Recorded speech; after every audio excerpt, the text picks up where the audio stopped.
ड्रग्सची काळी दुनिया एवढी मोठी झाली आहे की याची उलाढाल अरबो रुपयांमध्ये होती आहे। अंमली पदार्थांची निर्मिती आणि तस्करीमधून कोट्यवधी रुपयांची उलाढाल होत असल्यामुळे अंडरवर्ल्ड सुद्धा यामध्ये सक्रिय झालेला आहे। पाहूयात कशी आहे काळ्या धुराची ही नशेमंद दुनिया।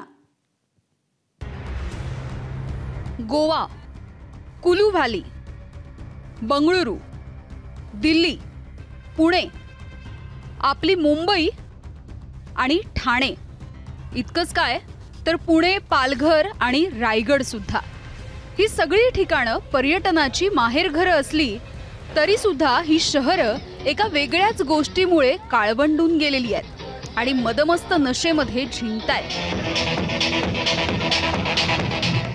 कारण इथे पेटतायत आयुष्याची बर्बादी करणाऱ्या धुरांड्या आणि त्यामधून निघतोय नशेचा धूर। कारण ही शहरं अडकलीये ड्रग्सच्या विळख्यात। बंगळुरूची ओळख तर आता रेव स्पॉट अशी बनू लागली आहे आणि मुंबई, ठाणे, पुणे, रायगड सारखी शहरं रेव पार्ट्यांचे अड्डे बनून गेलेत। जाणकारांच्या मते या शहरांमध्ये वर्षभरात जेवढी अंमली पदार्थांची विक्री होत नाही तेवढी एकट्या डिसेंबर महिन्यात होते। यामध्ये उच्च प्रतीचे अंमली पदार्थ चढ्या भावाने विकून अधिकाधिक नफा तस्कर कमावतात। त्यामागे मोठं अर्थचक्र असल्यामुळे दरवर्षी अशा रेव पार्ट्यांचं आयोजन होतं। धक्कादायक म्हणजे ड्रग्सचा हा विळखा घट्ट करण्यामध्ये राष्ट्रीय आणि आंतरराष्ट्रीय कनेक्शन आता उघड झालेलं आहे। अंमली पदार्थ खरेदी विक्री व्यवहार दिसतो तितका सोपा नाही।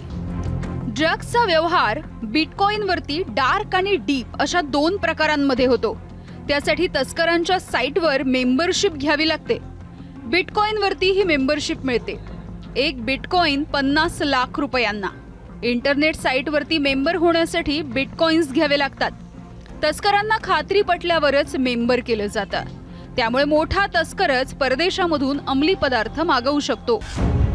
अंमली पदार्थांच्या काळ्या धंद्याची उलाढाल तब्बल 1 लाख कोटींपेक्षा अधिक असल्याचं बोललं जात आहे आणि म्हणूनच ड्रग्सच्या या काळ्या धंद्यामध्ये जसं इंटरनॅशनल कनेक्शन आहे तसंच एका बाजूला खंडणी, हत्या, अपहरण आणि देशविघातक कृत्य करणाऱ्या अंडरवर्ल्डचे सुद्धा यामध्ये हात बरबटलेले आहेत। त्यातलंच एक मोठं नाव म्हणजे इक्बाल मिर्ची।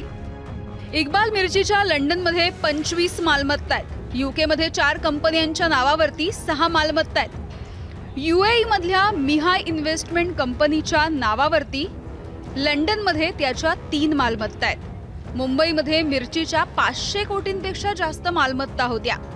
भारतामधल्या कैलास राजपूत, अली असगर सिराजी या तस्करांचे सुद्धा अंडरवर्ल्ड सोबत संबंध आहेत। महाराष्ट्रातील ड्रग्सच्या जाळ्याचं मुख्य केंद्र आहे मुंबई।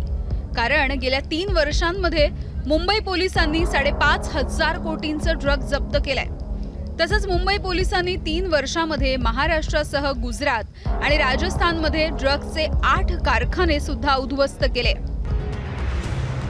एकूणच हल्ली वयस्कर नागरिकांसह तरुण आणि शाळकरी मुलं सुद्धा या ड्रग्सच्या विळख्यामध्ये अडकल्याचं उघड झालंय।